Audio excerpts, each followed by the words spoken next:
कई साल पहले तिरुनगर एक नगर में था पटेल, जिसके पास था एक साड़ी की दुकान।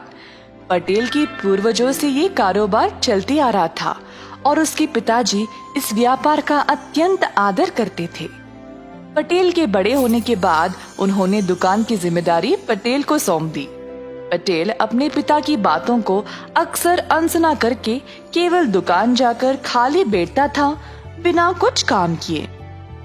एक दिन दुकान जाते समय रास्ते में पटेल ने अपने दोस्त पलंग को बुलेट की बाइक पर देखा। उस समय से पटेल भी बुलेट के सपने देखने लगा। वाह, काश मेरे पास भी बुलेट होती, मैं भी लाऊंगा और गली गली घूमूंगा। पर तभी पटेल को ये एहसास हुआ कि बुलेट खरीदने के लिए उसके पास उतने पैसे नहीं थे। निराश होकर वह दुकान पर बैठा रहा, जब अचानक से उसको एक विचार आया। उसने अपनी दुकान के 3 कर्मी को बुलाया।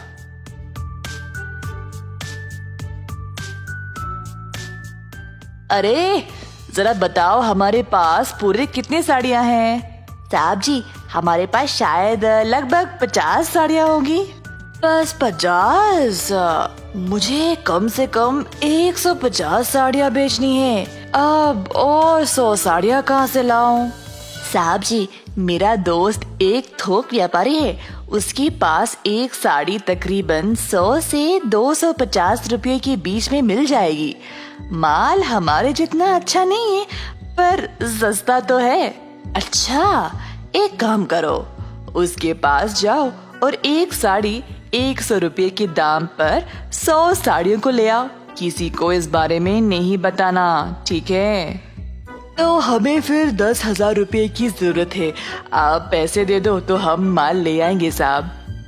पटेल के पास 10,000 रुपये भी नहीं थे, तो वह अपने 50 साड़ियों को 1,000 के दाम में बेचने लगा। 15 दिन के अंदर उसने सारे साड़ियां बेच डाली और उन पैसों में से 10,000 निकालकर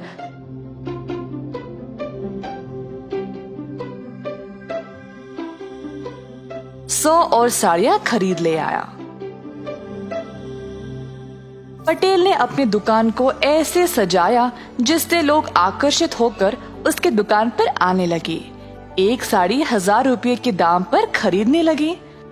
1,50,000 कमाने के बाद पटेल ने अपनी मनपसंद बुलेट खरीद ली। एक दिन पलंग और उसकी पत्नी मनीषा बाहर जा रहे थे। रास्ते में मनीषा ने एक आदमी को साइकिल पर साड़ियां ले जाते हुए देखा। साड़ी वाले को रोककर पूछा, भैया कितने में बेच रहे हो? 100 रुपये में एक साड़ी मैडम। अच्छा, जरा मुझे दिखाओ। साड़ियों को देखने के बाद दोनों पलंग और मनीषा हैरान होकर एक दूसरे की ओर देखने लगे। सुनिए जी, पिछली बार मैंने ऐसी ही साड़ी पटेल की दुकान से 1,000 रुपये में खरीदा था। हाँ, सही बोला तुमने, कुछ तो गड़बड़ है। ऐसा कहकर पलंग और मनीषा ने साड़ी वाले को बाजार में लाया और सब लोगों को जमा किया।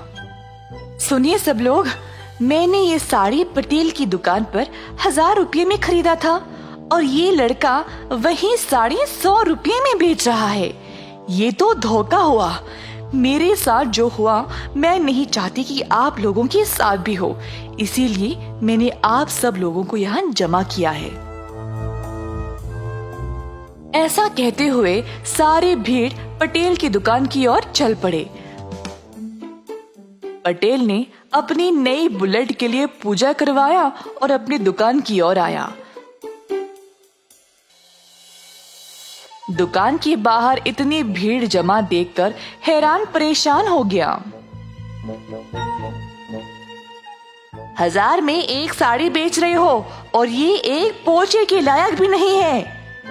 तुमने 100 रुपयों की साड़ी को खरीदा और हम सबको 1,000 में बेच रहे हो। क्या ये ठीक है पटेल? सारी भीड़ पटेल के ऊपर टूट पड़ी और धमकी देने लगी कि अगर वो उनके पैसे वापस नहीं करेगा तो उसको शहर से बाहर निकाल दिया जाएगा। जब पटेल के पिताजी को ये खबर पहुंची तो वह तुरंत दुकान पर आ गए। सुनिए भाइयों और बहनों, सुनिए, कृपया आप सब लोग क्षमा कर दे। आप सबको हमारी दुकान के बारे में कई सालों से पता है ना। जो मेरे बेटे ने किया वो बहुत गलत है।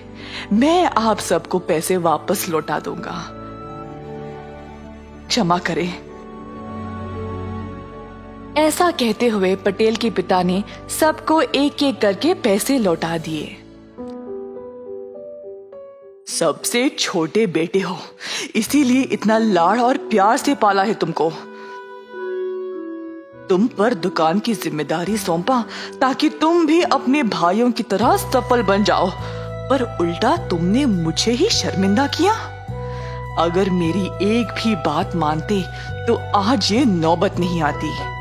उस दिन पटेल ने अपना सबक सीख लिया और ऐसी गलती दोबारा जिंदगी में नहीं दोहराया।